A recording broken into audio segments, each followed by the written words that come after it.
Boa tarde a todos, boa tarde a todas. São 15h30, é tempo de esperançar. Hoje é terça-feira, eu estou aqui no trabalho, na saúde do trabalhador, né? Então, é o local que eu tenho assim, uma situação difícil de fazer o vídeo, porque tem uma luz aqui e tem uma luz aqui. Então, fico assim meio que fugindo para poder ter uma tela apresentável, né? Mas estamos aí, né? Hoje a gente tem uma leitura, a gente pode fazer umas 3, 4 observações diferentes, mas eu resolvi fazer uma muito clara, né, muito característica sobre essa questão que a gente vai abordar, que é a questão do racismo, né? E como a questão do racismo pode ser um problema para nós, né? E até a gente vai colocar umas questões aí, né? E a gente vai ver essas questões à luz do Evangelho. Porque, como eu sempre digo, né? Oi Maria Alice, paz e bem, como eu sempre digo, a gente tem que pautar a vida pelo Evangelho. Então, a gente, frente às situações que a gente encontra, a gente deve buscar, né, na Sagrada Escritura, no Sagrado Magistério, as coisas. Paz e bem, Maria Alice. Só que nem sempre a gente consegue direitinho as coisas, mas é assim mesmo. A gente às vezes passa tempos para procurar achar uma passagem interessante, né? Para a gente poder pensar, rever, avaliar. Né? Então hoje como eu estou falando, eu estou aqui entre umas luzes incômodas, mas não tem como abrir mão delas, né? E aí a gente daqui a pouco faz a leitura, faz reflexão, né? Eu tenho, provavelmente semana que vem, se tudo correr bem, vai ter umas modificações na live, mas eu vou esperar ter certeza para não dar barriga, como diz os jornalistas, ou seja, dar uma notícia falsa. Mas se for, vai ser bom, né? Vamos esperar para ter certeza, entendeu? Eu estou aqui meio torto por conta daquilo que eu falei. Tem uma luz aqui, uma luz aqui. Eu estou tentando fugir das duas. Oi, Fátima, paz e bem. Né? Então, estou meio torto aqui por causa disso que está falando. Acho que assim fica menos ruim. Né? Vamos dar um tempinho para dar hora. Aqui. Daqui a pouco a gente começa a nossa reflexão. Né? Eu vou ver como eu faço para sair das luzes.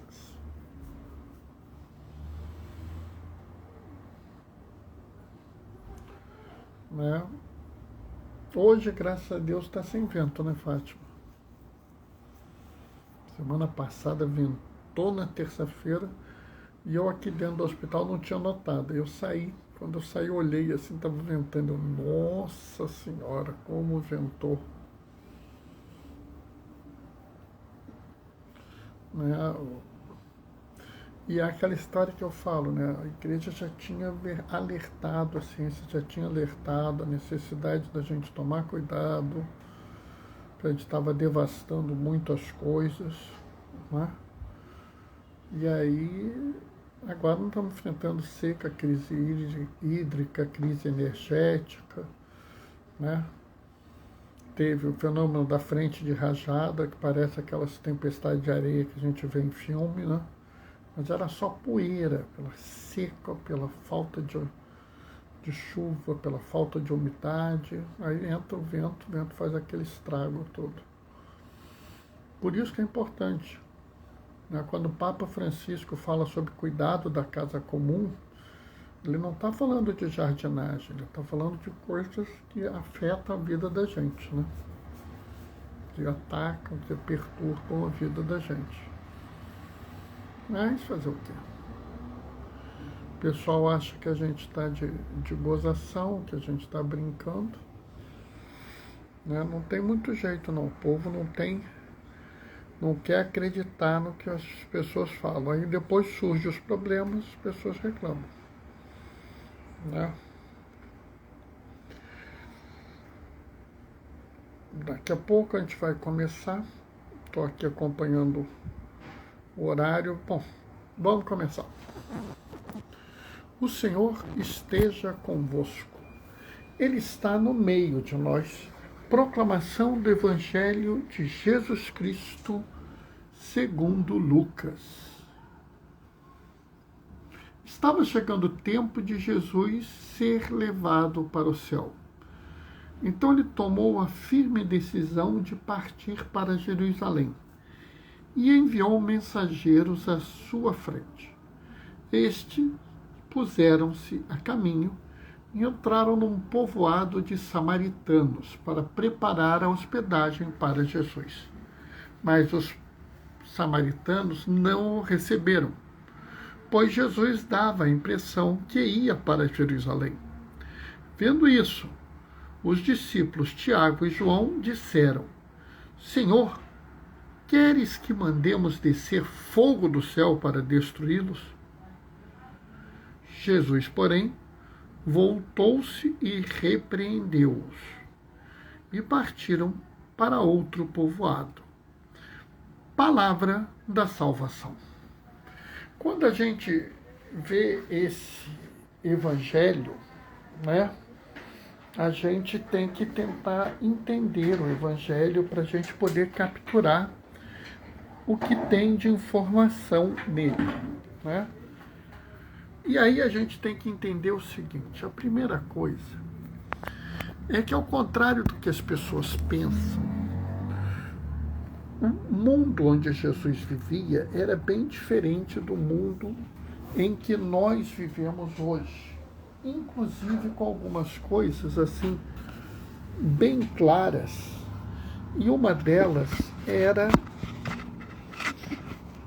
o que eles chamavam de país, né? Hoje, se eu falo Brasil, eu estou falando uma região geográfica, né, com um povo. Se eu falo Argentina, eu estou falando de outra região geográfica com outro povo.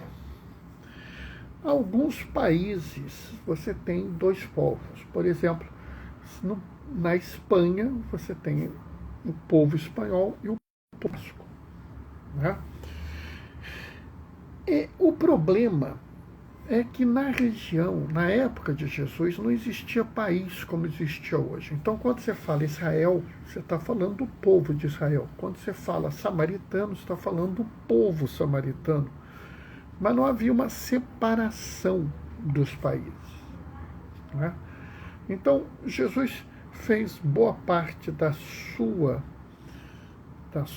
pelo menos, assim, se você pegar os milagres todos, as pregações todas, boa parte daquilo foi feito na Galileia. E Jesus resolve ir para Jerusalém. E um dos caminhos passa pela região chamada Judéia, onde está Jerusalém, e havia ali povoados de samaritanos. E aqui a gente vê o grande problema. Oi, Fátima, paz e bem. Aqui a gente vai ver o grande problema. Qual é o grande problema? É que samaritano e judeu não se davam bem. Na verdade, é mais do que não se dar bem, né? Havia uma rixa aberta entre eles. E essa rixa aberta chegou a um ponto tamanho que existia um preconceito aberto de um contra o outro, né?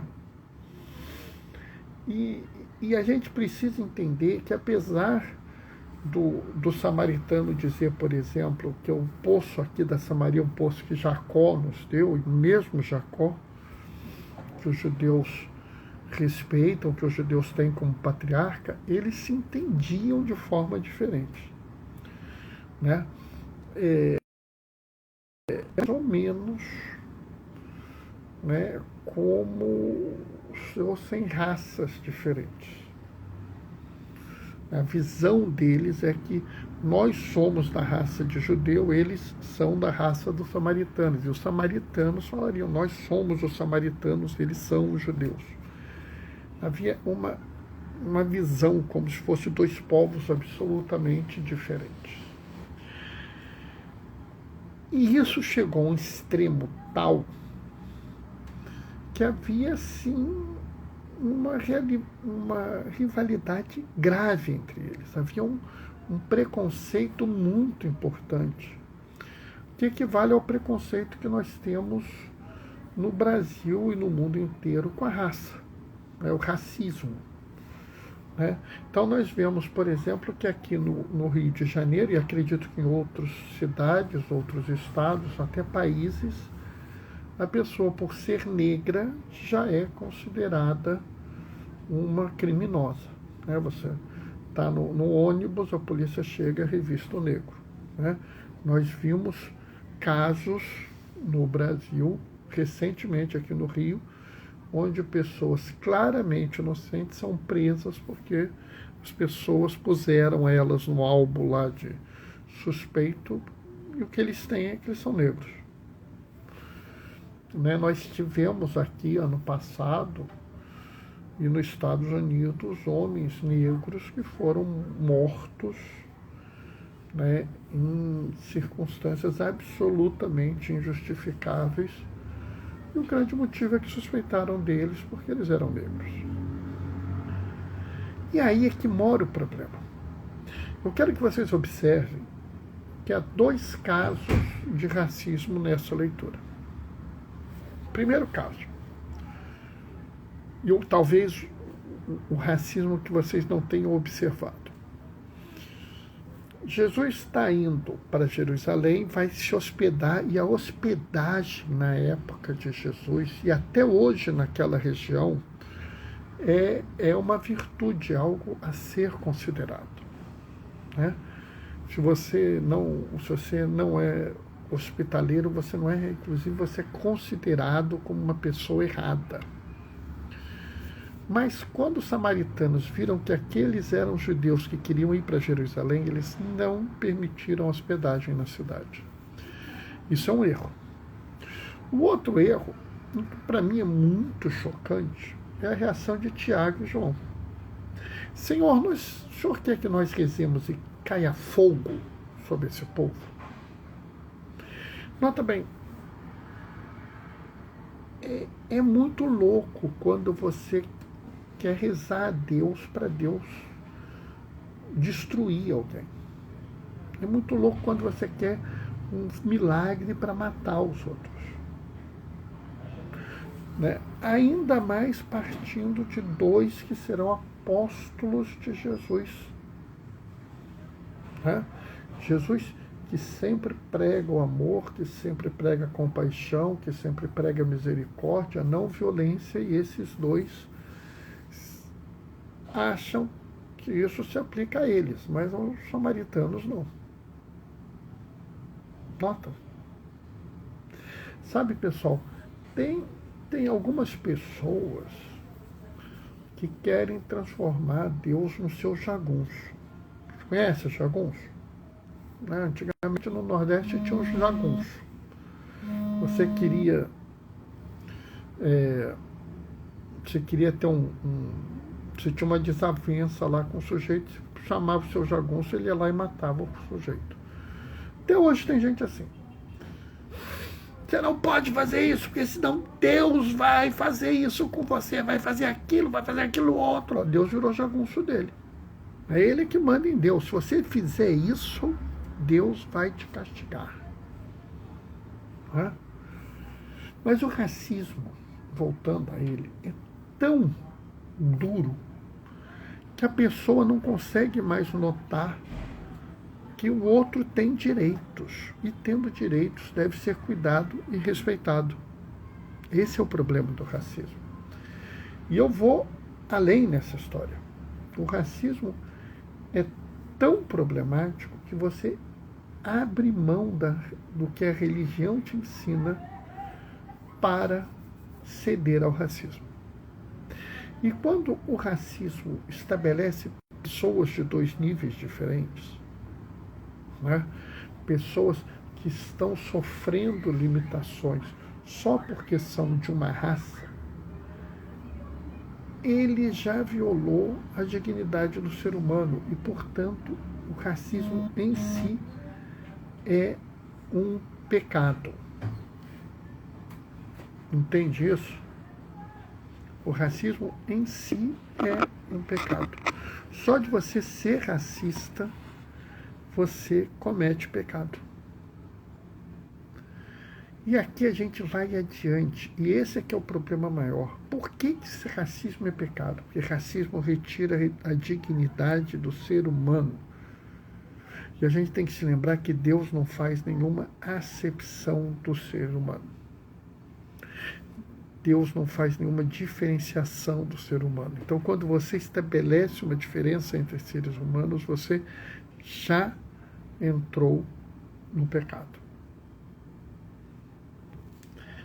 E a gente tem uma forma ainda mais grave de pecado, que é o pecado, no caso, o racismo estrutural.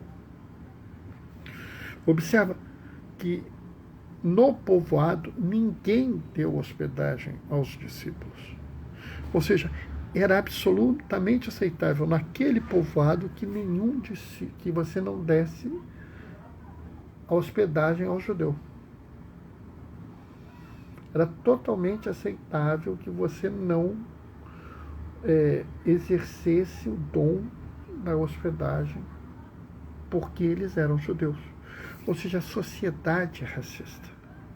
Se vocês olharem bem, nós temos claramente isso em vários momentos. Né? Em vários momentos nós vemos que as pessoas aceitam como natural que algumas pessoas negras, por exemplo, sejam tratadas diferentes de algumas pessoas brancas só por serem negras. É aceitável, mesmo sendo racismo, mesmo sendo injustiça, mesmo não podendo ser feito. É essa a lógica que a gente não pode permitir. E quando a nossa sociedade é em si racista, a própria sociedade está em pecado. E o racismo hoje, na nossa sociedade, ele não se limita ao racismo com as pessoas. Hoje em dia existem termos que a gente tem até dificuldade de imaginar, mas existe o chamado racismo ambiental. A crise do meio ambiente afeta mais as pessoas negras do que as pessoas brancas, mesmo que elas tenham o mesmo, vamos dizer, poder aquisitivo. Então, é claro, se você pegar um rico negro, que é raro pra caramba beça, não vai acontecer. Mas se você pegar a classe média branca e a classe média negra, lembrando que a classe média negra normalmente é menor que a classe média branca, você vai ver que ela é mais afetada pelo racismo. Você vai ver que quando você tem lá o desmoronamento de uma encosta, esse desmoronamento afeta mais e por mais tempo os negros do que os brancos, porque a gente já considera razoável que os negros estejam em situação de moradia pior, em situação de receber água de pior qualidade, esgoto menos tratado, a gente já considera isso normal. E assim, isso é um pecado da sociedade, né? Isso é um pecado generalizado. Os negros recebem uma educação de menor qualidade e quantidade que os brancos.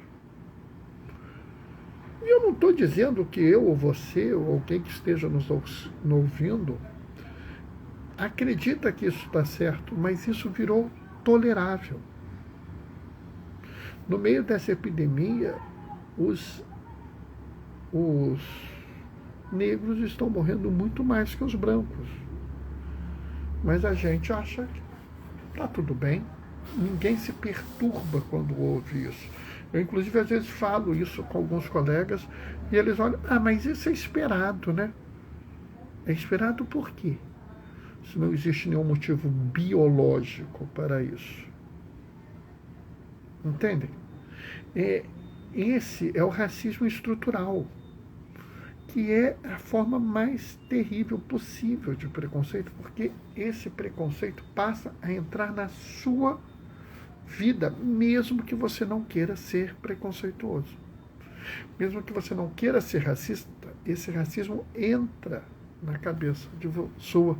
E é por isso que Tiago e João se acham no direito de exterminar aquele povoado.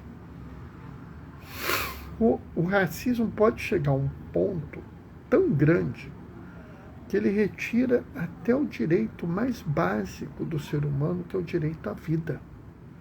Retira do ser humano as coisas mais essenciais, que são o bem comum: saúde, educação, transporte, moradia, segurança, Estado de Direito, ordem jurídica justa. Bernardo, o que você está falando? Isso está no compêndio da doutrina social da igreja. Pega lá os itens do bem comum, está lá isso. É isso que nós devemos defender. E o racismo, na sua forma de racismo estrutural, afeta até a nossa visão desses bens. E, Bernardo, qual é a solução? Conversão.